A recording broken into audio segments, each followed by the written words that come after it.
Атырларга кеткен акча ысырап болуп эсептелбейби? Атыр деген нерсе жанагы жыттуу биз себинип жүргөн атырлар. Пайгамбар саллаллаху алейхи вассалам бул дүйнөдөн мага эки нерсе сүйдүрүлдү деген. Үч нерсе. Биринчиси аялдар, экинчиси жыпар жыт, анан намаздагы болгон көзүмдүн кубанычы дейт. Намазга турганда пайгамбарыбыз кубанган. Ошондон улама алымдар айтат, тыйып атыр себинип жүрүү өтө жакшы амалдардан. Эми атыр алып атканда эч качан жанагындай арзан атыр албаш керек. Арзан атыр дайыма өзүңүздүн да башыңызды оорутат, бирөөнүн да башын оорутат.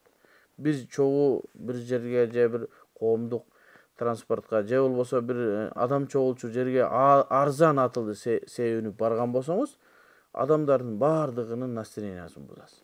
Ошон үчүн атыр алганда кымбат баалуу атырларды алыш керек. Ошо кымбат баалуу атырларда эмне болот? Жыты жакшы болот, бардык адамдарга жагат. Кээ бир атырлар бар, сен өтүп кеткенден аркаңан келип себинген атырың эмне деп сурайт. Себеби баалуу атырларда жакшы жакшы жыт болот, жыпар жыт, башка адамдарга дагы бир жакшы бир жана жыты бир жакшы таасир калтырат. Демек, атырлардын кымбатын алуу ысыраф эмес деп алымдардан ушундай айтылган сөз бар.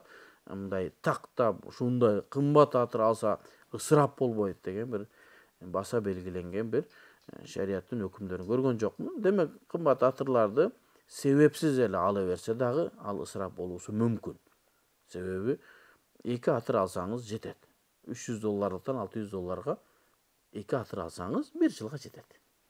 Анан $500 10 атырды алып койсоңуз, ал албетте ысырап болот. Анан мен ачык насты Ханафи мазхабынын алымдарын көргөн жокмун.